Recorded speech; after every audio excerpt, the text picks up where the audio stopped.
سلامونه. په انګلیش کې یو ډېر ښه مثال دی. هغه وایي که if you don't change with time, time will change you. که چیرې د وخت سره نه سې بدل نو به دې وخت بدل کړي. په 1888 کې یو د فوټوګرافي چې کوم کمپنۍ وه کوډک په نامه دا جوړه سول او په دنیا کې چې کوم د کیمرو چې کوم سټارټینګ دغه و هغه دا کمپنۍ واخیستې.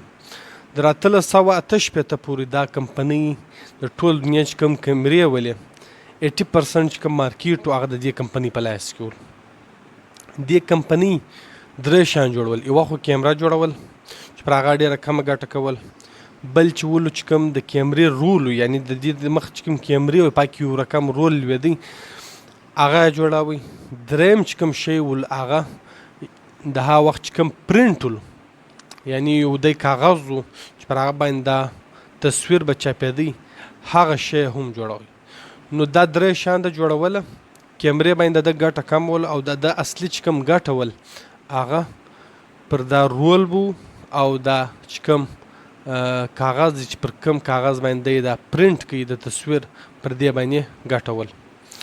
په 1988 کې ډیجیټل کیمره راغله.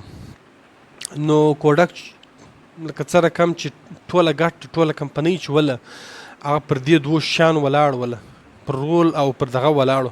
نو نه یې غوښتله چې دا ګټه د دوی سایډ ته کړي. نو ډیجیټل کیمرې ته دی نه واوښتې.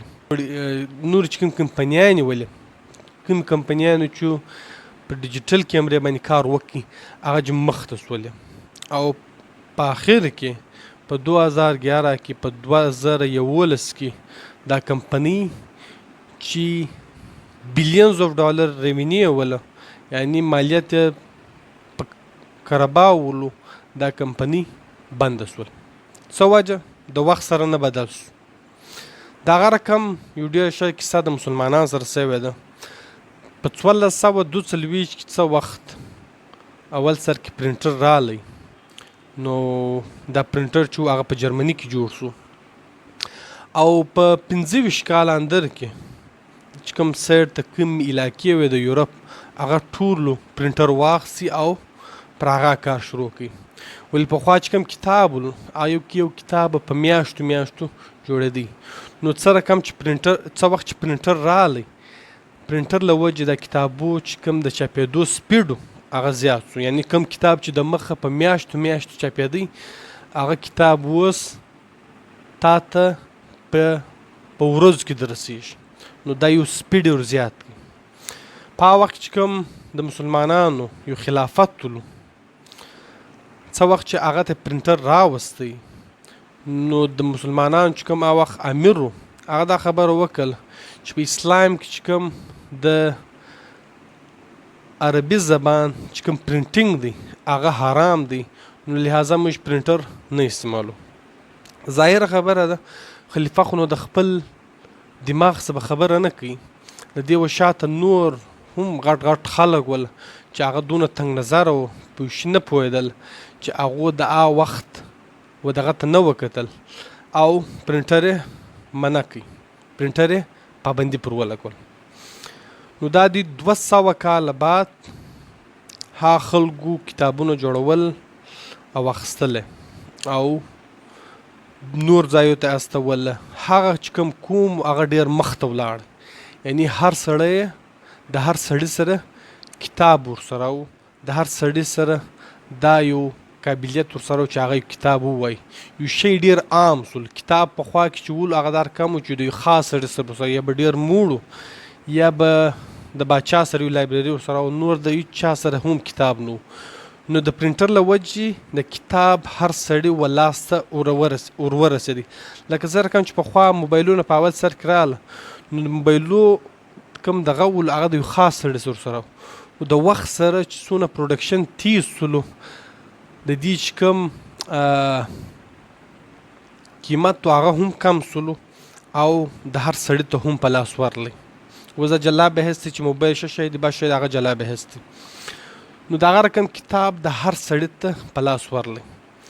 200 کال ها خلکو کتابونه واخیستله ویې ویله نسلونه کې راله او 200 کال بعد په 1928 کې هغه وخت چې کوم خلیفه و هغه فقط پرنټر ته په خپل ملک په دې بنیاد باندې اجازت ورکړي چې هر شی چې دا سړی پرنټوي، هر شی چې دا سړی کاپي کوي، هغه به د یو خاص کمیټې وځي، بیا به هغه کمیټې که چیرې پاس کړي نو به دا شی مخته ځي. نو په 1929 کې څه وخت دا کار شروع سو، په ټوله ملک کې په ټوله خلافت کې یو سړي ته اجازت ولو او هغه هر شی چې پرنټوي هغه د یو خاص کمیټې به وواتي. په 1929 څه وخت دا کار شروع سو، پرنټینګ شروع سو. در 1929 ونیسئ په 1943 پورې په ټوله خلافت عثمانیه کې خالي 19 کتابه چاپ سول.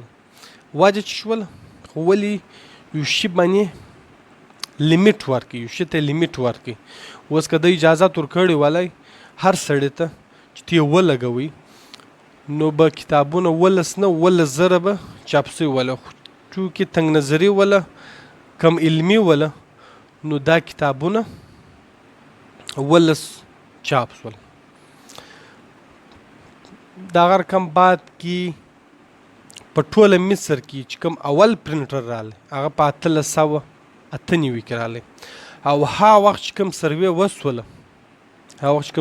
وسوله په ټوله خلافت عثمانیه کې چې کوم د لیټرسي ریټ و دې ته ویل کېږي، یعنی یو سړی یو شی ویلی سي، لیکلی سي، دغه یو بیسیک لیټرسي ریټ دی.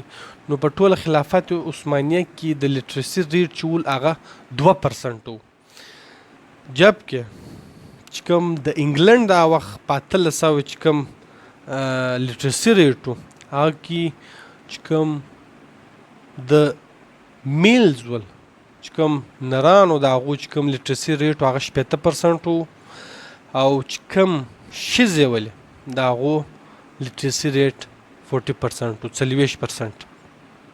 یعنی د دې ایجاد له وجې موږ پر خپل ځان پابندي ولګول او دوی هغه شی د هغه شي څخه استفاده وکړله.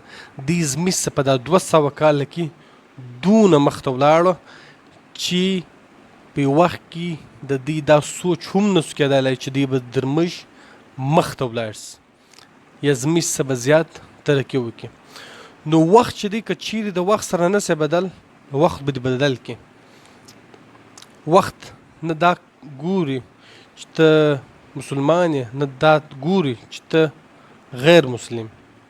وخت به دې ته نه ګوري. د الله پاک یو قانون دی، هغه قانون که هر چا فالو کړي، هر چا عمل پر وکړي، هغه به مخته ځي. هغه نه ستا مسلمانیت غواړي نه دی کفر ته ګوري، دا یو قانون دی. نو دا رقم چې وله مسلمانان د یو څو بیسیک غلطیان له وجې دونه شاته پاته سول، د خپلې تنګ نظري او د خپلې کم علمي له وجې دونه شاته پاته سول، د وخت سره نسو بدل. نو هر شی به ته د وخت سره بدلی، د وخت سره بدلیدن ډېر ضروري دی. که چیرې د وخت سره نسې بدل بیا به دې د وخت به دې بیا بدل کړي. کور ودان ډېره مننه، مهرباني.